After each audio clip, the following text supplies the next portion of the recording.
Oh, I left the little thing up there. Hang on a second. Stand by. We're here. We're just hidden behind it. Hi. Good afternoon-ish, depending on where you are, and welcome to the Practical Prayer Podcast. I'm Bill Marchiony over on this side. There's Carol Lawrence over on that side. And you're witnessing / participating in the Practical Prayer Podcast pre-show. We're going to talk for a little bit before we start recording the next week's episode of the Practical Prayer Podcast. Thank you for joining us on New Thought Media Network. You are welcome to make a comment in the chat or comments on YouTube or Facebook, wherever you happen to be watching. If you're watching the recording of this, and I'm told a lot of people like seeing the recording, I think it's because they can play us at 1.5 speed, and it makes our ideas quicker.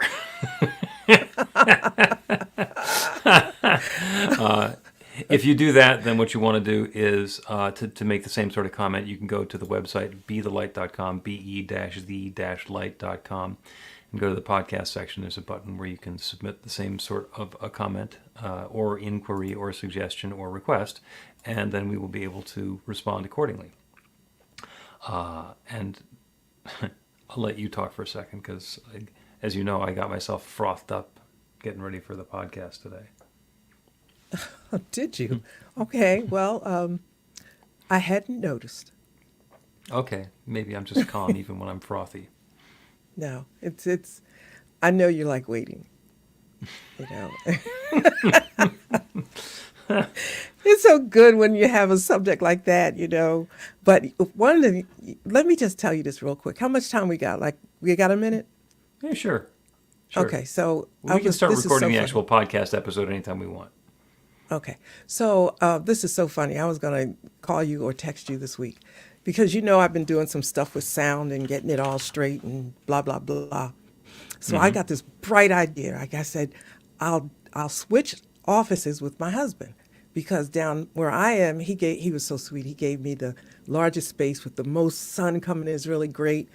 Except I don't need the sun when I'm recording during the day, blah, blah, blah. And then I'm on the front where the cars are going. I said, I know what? I'll switch offices with him because he loves the sun. He doesn't record, so he's not worried about the traffic. And so it sounded like a great idea. So I went in, to the other room and I'm like mapping it out in my mind and I kept hearing something. What is it? Well, back here I won't have to worry about the lawnmower. The guy who bought the condo downstairs has these fabulous wind chimes that go Ah, off all the time. So, I mean, they're nice, and they aren't cheapies. He must have spent a fortune on them because they light the whole neighborhood up. So I'm mm-hmm. thinking, Steve on one hand with the lawnmower, who probably will maybe stop at some point and go somewhere else, or the wind chimes that are going on 100% of the time. Gotcha. Especially a I'm a day like today stickler. when it's windy. Yes, yes, and I'm down here at my end of the house thinking, are those chimes going to come down here? Anyway, I just thought you get a kick out of it because you know how I've been dealing with outside sounds, and I thought I had the answer, but I didn't know the guy was going to buy wind chimes. As the great philosopher Rosanna Dana used to say, it's always something. It's So always something. I've been doing these daily meditations on Zoom for like 12 times a week for 4 years now. We're actually on the 4th anniversary this week of when we started doing them. And we started doing them lately on Insight Timer. So basically we start at 8 o'clock in the morning and then 3 minutes after 8 we add the people on Insight Timer so that we can share it with a broader audience. And it's kind of similar to this because it's not interactive with the people who are on Insight Timer. They can type into the chat, but the people who are on Zoom can talk.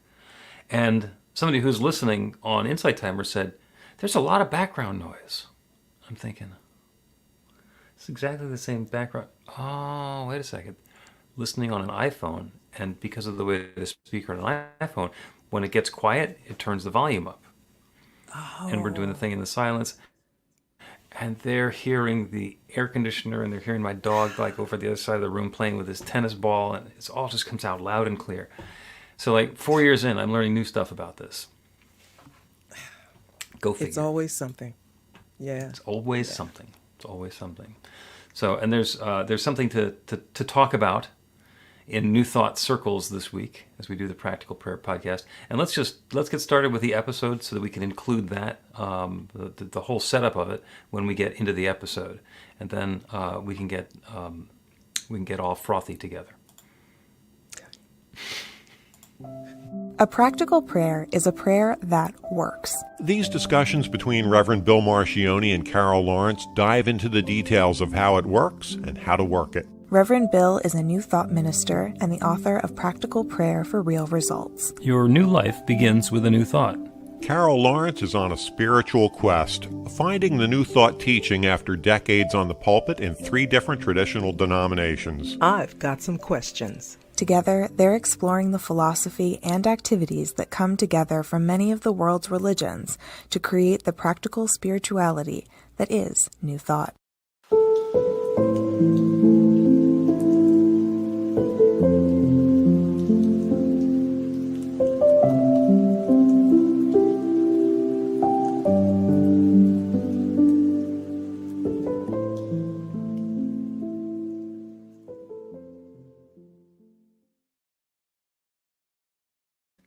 Welcome to the Practical Prayer Podcast. I'm Carol, here with Reverend Dr. Bill Marchiony. How you doing, everybody? I am doing well, and New Thought got a little boost in fame over the weekend, and we get to talk about that on March 9th, which was Saturday, March 9th. There was an opinion piece in the New York Times about, and it name-dropped New Thought. You think, well, that's interesting. It's got New Thought. It's got like part of the history of New Thought and some of the famous people from New Thought, including Phineas Parkhurst Quimby, who is the guy who originally did the empirical work to say, hey, this practice works. And also Charles Fillmore, who is the founder of Unity, which is one of the larger New Thought organizations. But the piece is actually a slam on manifesting. And manifesting always goes in quotes. The technique of people manifesting stuff. And before that, it was self-help affirmations, which you also put in quotes. And it was talking about the problems with that. And it was, on the one hand, wonderful to have New Thought described in the New York Times.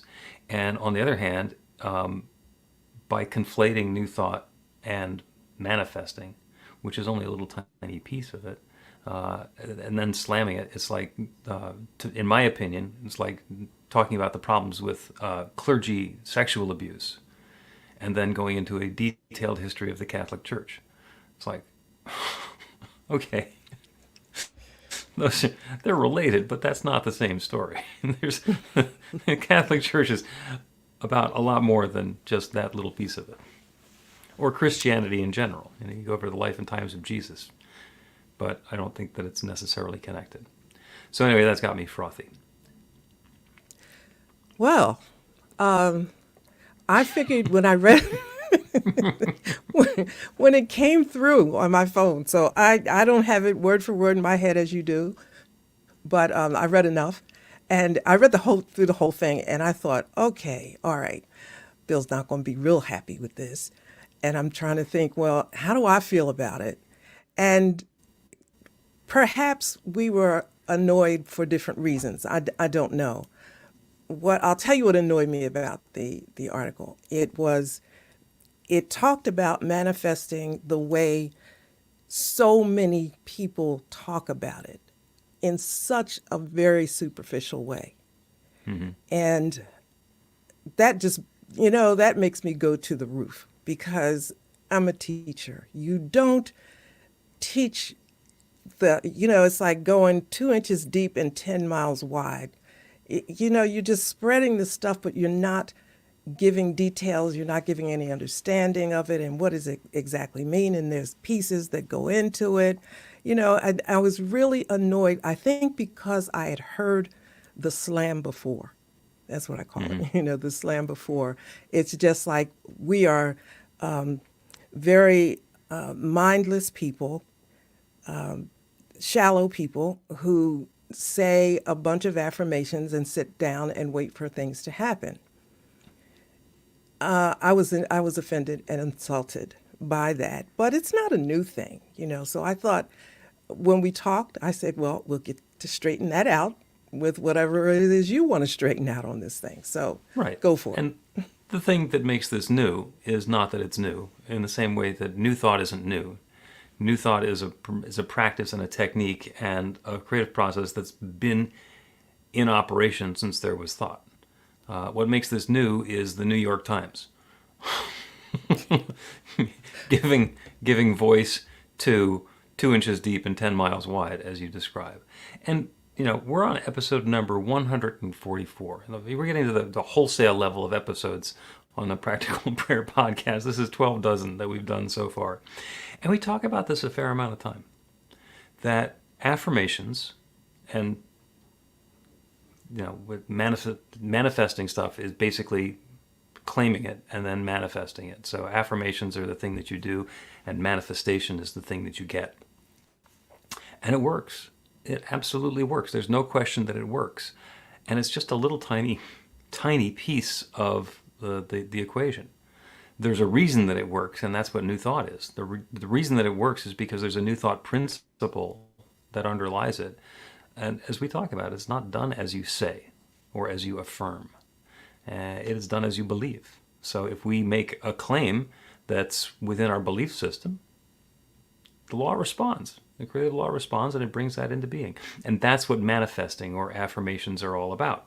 And it works. And that's the 2 inches deep that you're talking about. If you're claiming something that you completely believe that you can have, then you can have it. But the real growth part happens when you claim something that for some reason you don't really believe that you can have. And then there's some work to be done. And that's where New Thought kicks in, and that's where all the rest of them stop. You sit there whining, well, God didn't want me to have it, or I didn't change my mind strongly enough, or I don't have the right willpower, or, whatever self-blame is going to go on for, not getting the experience that we say that we want to get. I think it goes to me back to the idea of being a co-creator of your own reality. And when I first heard that, I thought, okay, that's a very poetic sounding phrase. Yeah. But, however, I think it's a really profound thing once you really take it apart. The universe has a part, I have a part. And if I don't do my part, it's not going to happen, right? So you could say, well, I don't do my part because I don't believe and blah, blah, blah. Sometimes people don't even understand what their part is. That's where the affirmations kicked in for me. You can say all day and all night that you affirm that this is going to happen, but something happens in you that causes you to do your part. Mm-hmm. Now, I'm telling you this because from the other side of the street in the traditional church, I know how to teach prayer, but I also know that we didn't teach people how to think and how to be do their part in the preparation or what makes you receptive, and not even the receptivity. It's like you can't pray and just go home and sit and wait. So you can't just give an affirmation and go home and sit and wait. By repeating the affirmation, to me, there's a layer in there that something triggers in me that I have a part in this. And the more I say it and visualize it and whatever, I gotta be energized or see my part in making this happen or co-creating, and putting my energy, whatever you want to say. But you can't just say this is it and then it happens. And then if you believe something, you get in it. Do you know what I mean? Well, this is what we were talking about last week. The whole episode last week was about doubt. And if we, as you point out, if we go into the prayer doubting that it's going to happen, then what we're going to get is the doubt showing up in our life. It's because it's not going to happen. It's not going to happen the way that we said that we wanted it to happen because we don't believe that it's going to unfold the way that we say we want. And that's the hidden and tricky part. And it's also the part where people get really wrapped around the axle and start saying, oh, well, it's my fault that I'm having the experience that I'm having. And on the one hand, no. And on the other hand, yeah. We're responsible for our own our own lives. We did not install all of our beliefs. They're not a result of things that we necessarily went out and said, this is what I'm choosing to believe. There is a lot of stuff that is handed to us as children that's handed us to societally. There's cyclical poverty. I grew up impoverished, Yes. and I've never been able to get out of poverty. And, we can rail against the system. We can claim, I am prosperous. But as you know, the system is also rigged to keep people who are in poverty in poverty. The people who are paying exorbitant credit card rates are the ones who don't have any money to pay off their credit cards. The ones that are getting tagged with bounce check fees are the ones who are skating right close to the edge on their checking account. The people who have plenty of money in the bank don't have to worry about those things. So it's not an issue, except at the very end of the scale, and then it's very real. And it reinforces the experience and reinforces the belief. I'll never get ahead. I'll always be poor. Yeah. And I'm sure we're agreeing. I'm sure that we are. Because, but there's something in there like you don't have all the information when you are at a certain economic level. You don't have it. Yep. So you're paying your credit cards. And this is personal, like eons, a long time ago in another lifestyle. I mean, in this life, I was, yeah, because I had to correct that because people talk about past lives. I'm talking about this one. Credit cards, I didn't know how they worked. I just thought I would have good credit if I paid on time. And I would pay on time and, it wasn't working. I was paying on time. Long story short, I learned about the principle, paying against the principle, and that it comes down. So that made me structure my life a little bit differently because I had some information that I didn't have before. And paying a little bit more on the principle, all of a sudden I wasn't in debt anymore after a while, short while. So, but you need that information. I want to be out of debt. So I need to look, okay, I can affirm that I am debt free. But I'm not going to be debt free until I find out the information that will get me there. What do I have to do? It's my part in being debt free, and I'll do that. Precisely. And then all of a sudden, you know what I mean? So yeah. And I yeah. think that's exactly what you're talking about, because there was a time in my life where I actually, I was actually unemployed at the time and had a whole bunch of credit card debt and had been living on, building up credit card debt for quite some time, and had a house with a mortgage and all this other stuff. And I did a workshop with the debt-free guru, and the instructions were, okay, we're going to take a look at this in the full light of day. So bring in all your financials to the little workshop. So we did, and we went through all the numbers, and he gave us a very simple technique. Here's how you do it. And it's not that this is the only way that you can do it. This is a way that he had found that worked. And, it said, write down, the one number is going to be, how much do you make a year?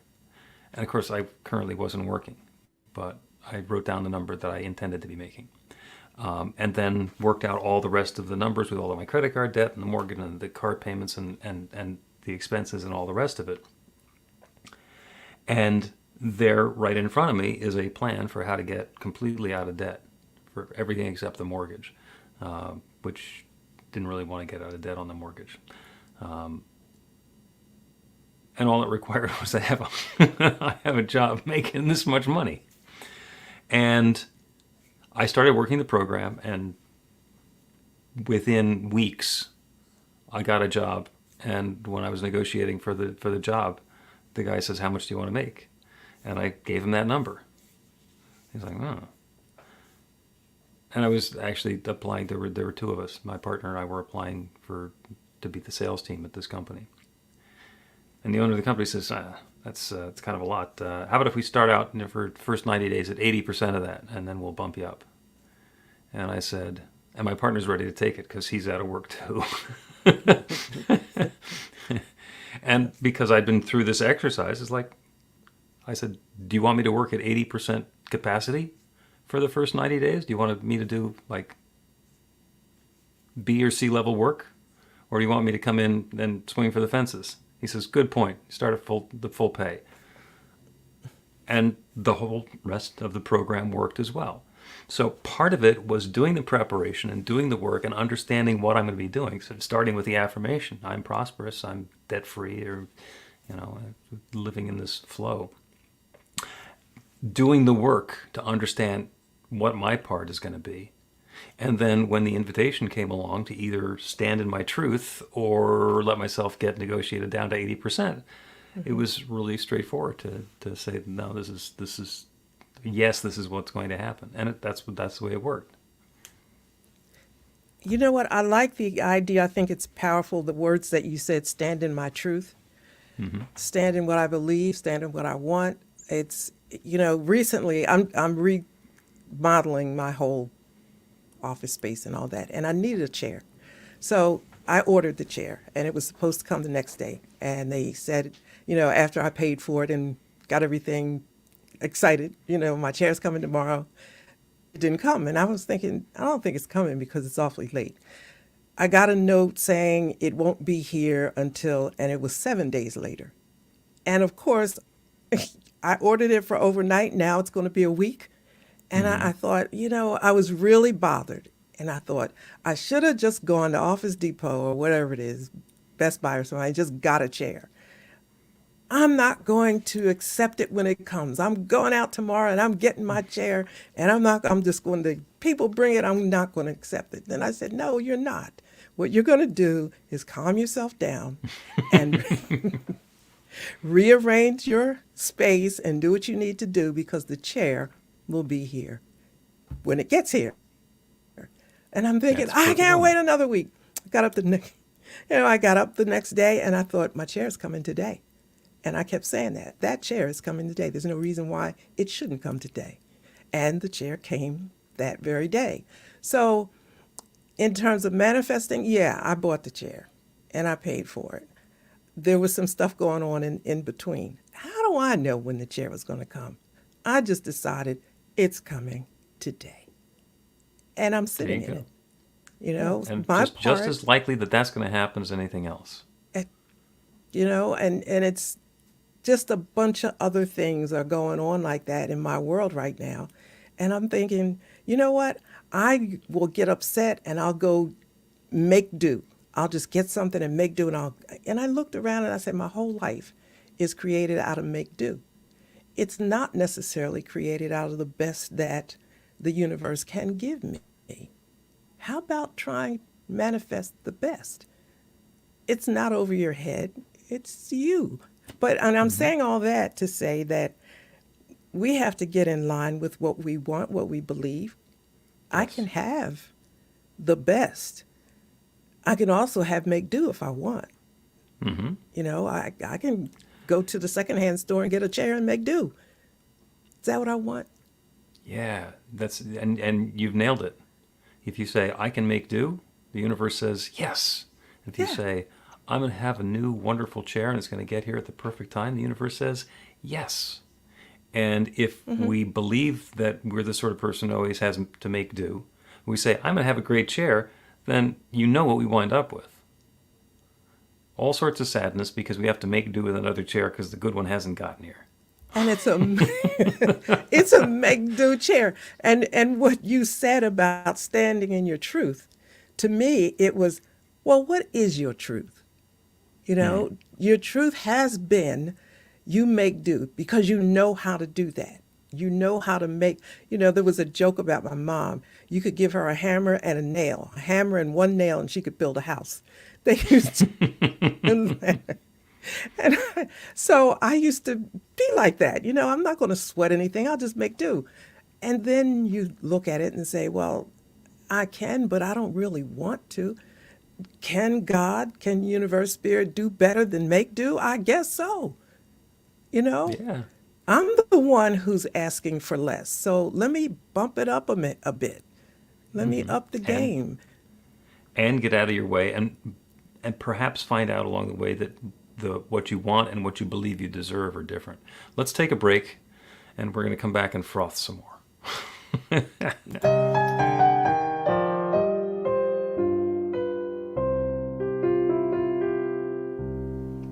Are you ready to get results? Now, that's not a rhetorical question. Are you ready to get results? RUR2GR. That's actually the abbreviation for the steps in a practical prayer. Recognition, unification, realization, gratitude, and release, with a couple of extra steps in there in case some doubt creeps in along the way. RUR2GR. This class is about the prayer technique that's common to all of the spiritual practices and religions in the most effective prayers that they have. And by effective, I mean that the prayer works. It actually creates a change in the experience of the person doing the prayer. It gets a result. We're going to begin with theory, and then we're going to take it into practice. By the end of the class, you will have your very own practical prayer that will help create transformation in your life.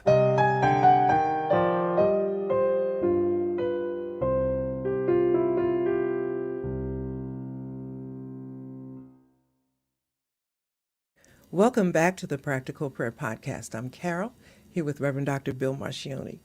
And we are talking about an opinion piece in the New York Times about manifesting, and that was in quotes, manifesting, and then it went into great detail on New Thought and the history of New Thought, and then pointed out what's wrong with it. How, as Carol has described, it's 2 inches deep and a mile wide, and tried to catch New Thought in the same net as manifesting. And that's the part that I bristle at and froth about. and I'm gonna be a little I'm gonna lean out over the edge a little bit, and I'm gonna say that there's no such thing as manifesting. There is no such thing as manifesting. What happens is we do a spiritual practice and come to a new place in our belief system, and the infinite creative power that creates everything responds to our new belief in the same way that it's responded to belief since the very beginning of time. And the manifestation is the infinite creating something different in our experience. We're not manifesting anything. Everything that exists is that one divine presence manifest in its own way as billions of planets and billions of people here on planet Earth, and all of the different elements and molecules and chemicals and processes and understandings and everything else. It is all the one shared in an individual way. That's what manifesting is. That's none of our business. That's what the divine does. All right, down off my soapbox. Now, while you were talking, I'm listening, I'm saying, okay, all right, but now we got to come out of class and bring this down to real life. So don't take the word manifesting away from people. They got to have it. Okay. Manifesting, for the most part, is just showing up, right? The thing just shows up. Right. But I get it. It's God showing up as in this way. Right. So, and What was and it I'm that Jesus said? I of myself do nothing. It's the Father within who doeth the work. I'm not manifesting. Sure. The divine is manifesting. He said it And too. then listen, we seeing it now. Manifest is just seeing. Because you can't take seeing away from people. They're waiting. It may not be the best word, but it's the only word we have right now. But I get it. It's the one a word showing that we can up. have. Right. Okay. Yeah. So it's the one showing up. Let me have my show up. I know what I'm waiting to see, but I'm waiting to see God show up in this way. But then what happens in the meantime? It means that I have to be in agreement, not necessarily mentally, but totally in a lot of ways, so that, Emmett Fox calls it the mental equivalent. Mm-hmm. I have to be, God in me matches the God in what's showing up. Right. And so, So perhaps if instead of manifesting, we were aligning ourselves with a divine coincidence, that manifesting has an arm wrestling kind of flavor to it. Like I'm gonna struggle and work this problem, and I'm gonna manifest something. I'm gonna make it happen myself. I'm gonna muscle my way into this, and it doesn't work that way. It works by us getting into alignment with the truth of what it is that we're seeking, and allowing the infinite to create that for us. and it shows up as a coincidence. Okay, I mean that's perfect, of course, because you're the teacher. You're going to get it right. No But pressure. no, it is. But I have a job. My job is to make it simpler. So you talked about, so I have to get in alignment with spirit, right? But what does that mean? I understand what it means. So that therein is the work, and it's not always hard. It's just don't lose the idea, or don't skip over the idea that I must get in alignment with such and such. I mean, my chair story is only a little piece of the story. It's a whole bunch of other stuff coming. But if I don't get in alignment with my beliefs about what's going to happen, it ain't going to happen because I'm going to make do and go get some junk. And at the, So at the other end of the spectrum, you could wind up getting all that stuff and it's going to sit in boxes in the other room for 3 months while you figure out what it is that you're going to do next. Well, I know what I'm going to do next after I finish getting pissed at all this stuff I have. But I'd have to do what you said. Anybody else that's in a situation, you put your own particulars in there. It's what do I believe? I would really like to have this. Is there any reason why I can't? Well, the first thing would be don't go out and make do, right? Leave the space empty because this is what you want. And I don't want some make do stuff in my space. I've always done make do. Yep. You I wanna have try plenty of something experience different. doing make do. You don't have to do it anymore. Well, you know what? Sometimes people don't know that they don't have to do it anymore. But I cross the street and I'm thinking, okay, I know what make do is, all right? Now, if God is bigger than I thought, which God is, I'll leave the space empty and get my head wrapped around the better. I'm not doing make do, right? And if it doesn't happen, I'd be surprised. I'd be Yeah. surprised. And the process works. And for manifesting, we a lot of times we think of it as being things. I manifested this this car, and I manifested this job, and I manifested this relationship, and we're actually manifesting everything that happens every moment. One of the founding teachers of the New Thought movement was Myrtle Fillmore, and she'd always been the sickly child. She was sick as a kid. She was sick as a young adult. She was ill. She was always ill. And she learned the New Thought teaching and the New Thought philosophy, and she realized that there's no sickness in God. And as a child of God, there was no need for sickness in her. She didn't deny that she'd been sick. She just said that this is not something that has to be part of her experience anymore. It can be part of her past, and she got healthy. I think she had back problems and maybe tuberculosis, and it all cleared up.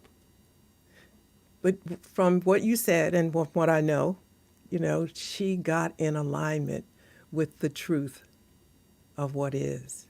There is no And illness in God.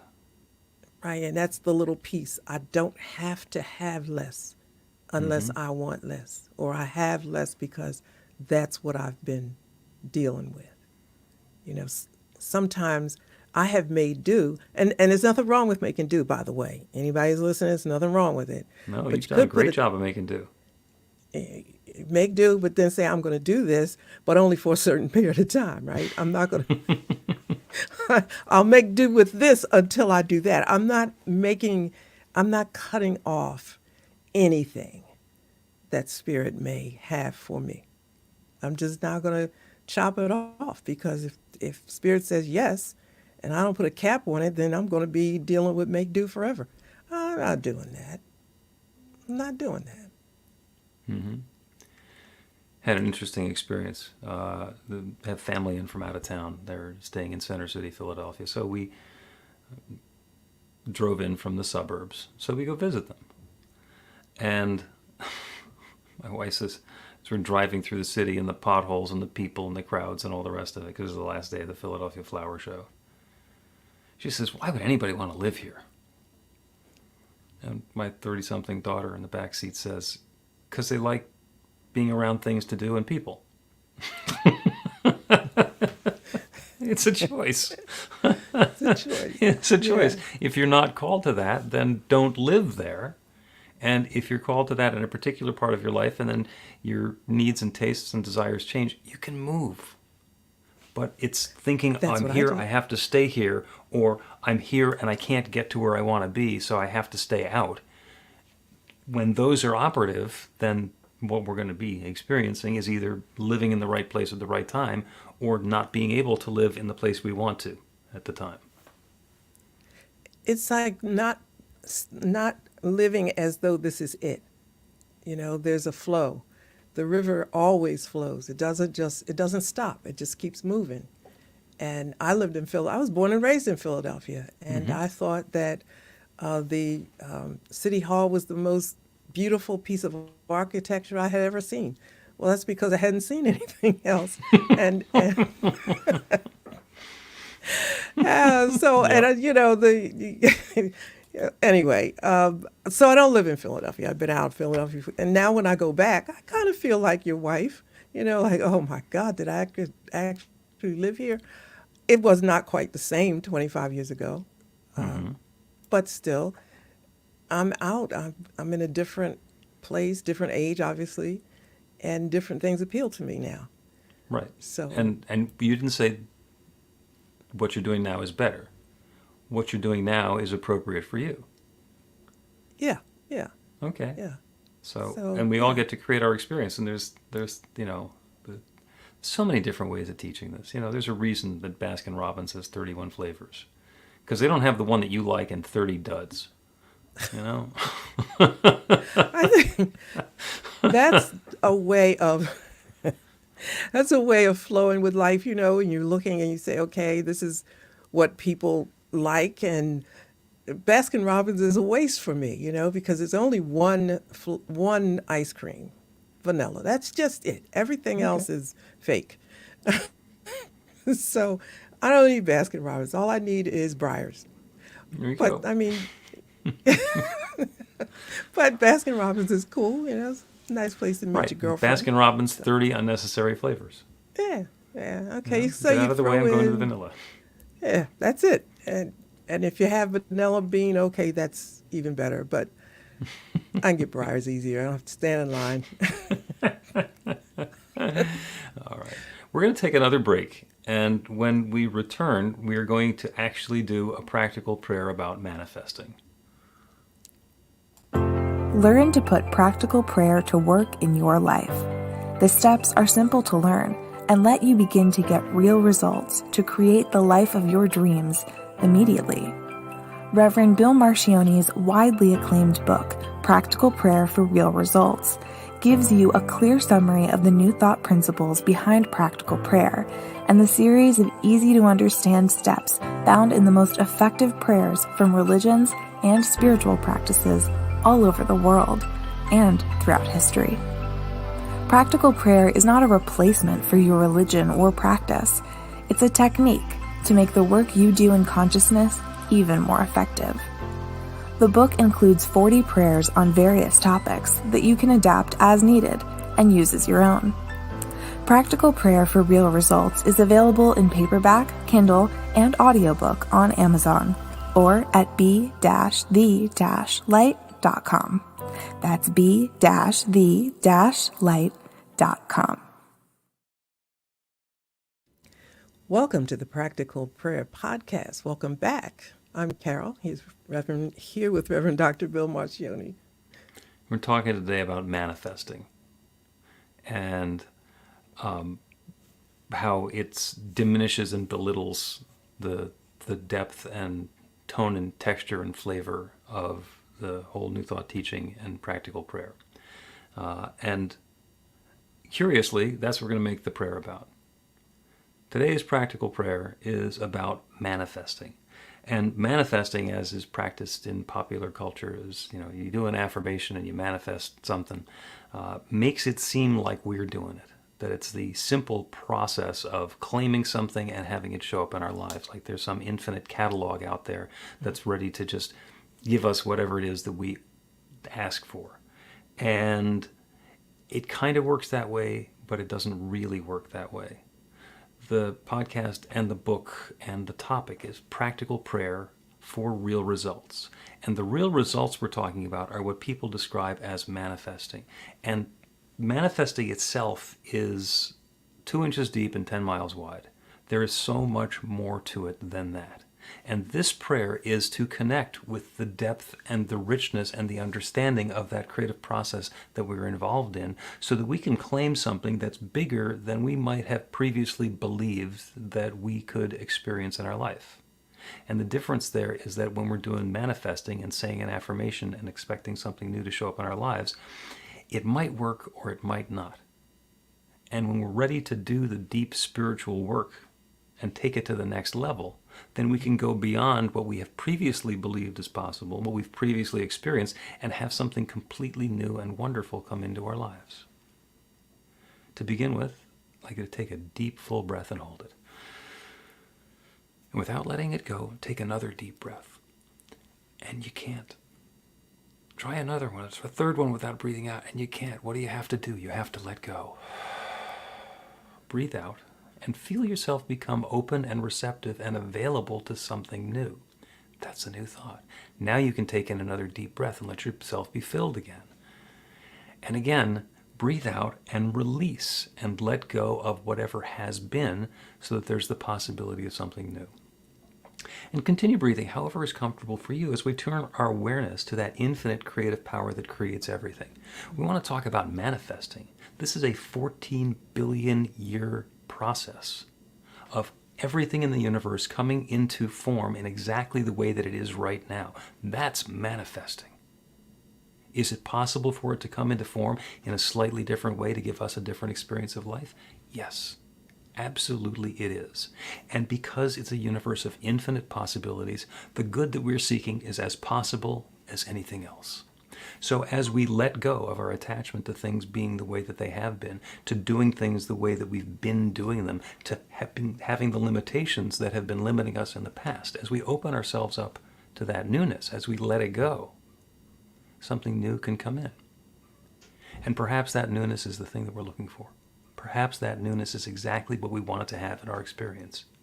And perhaps that newness is the awareness that we've been doing something, we've been believing something, we've been engaging in the world in a way that's bringing our previous experience in, and we get to do something different to begin with. Maybe there's something to let go of.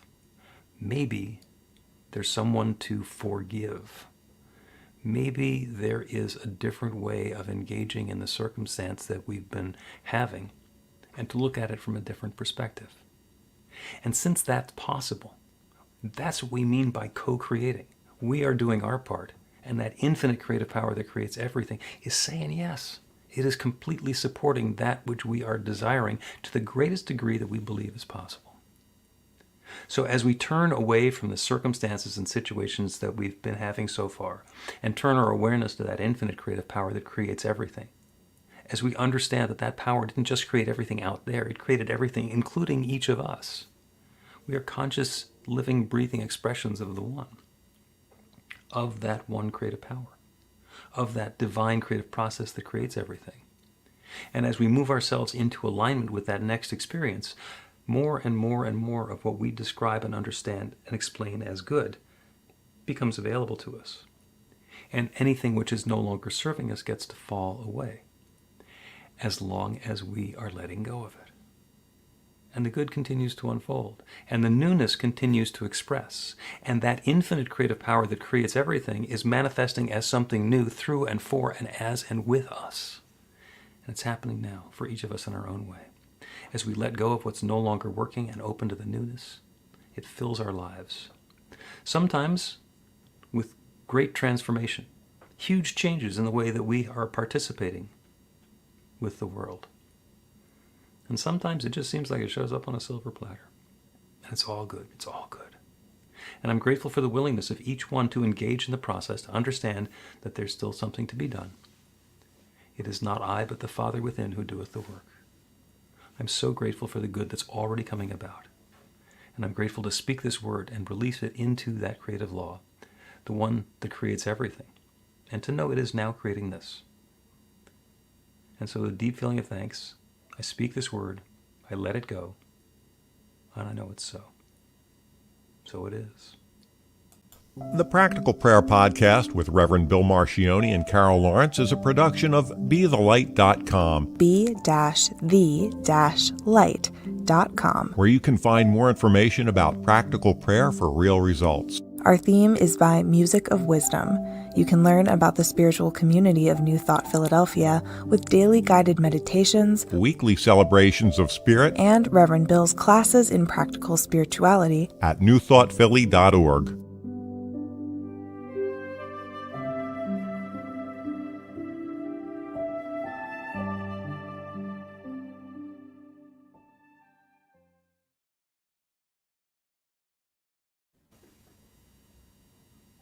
$12 episodes of the Practical Prayer Podcast.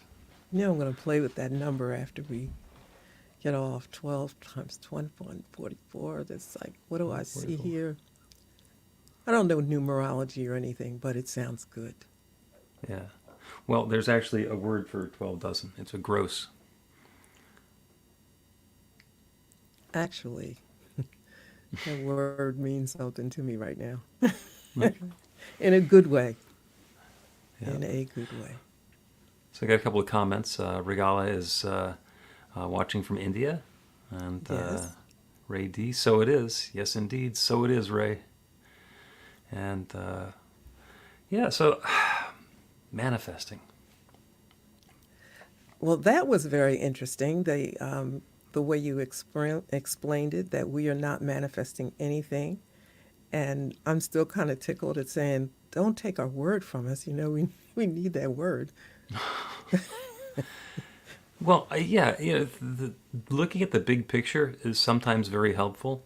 And I've been teaching a class based on Living Untethered by Michael Singer. And he goes to great lengths pointing out that the universe took roughly 14 billion years to get into the condition that it's in with everything where it is.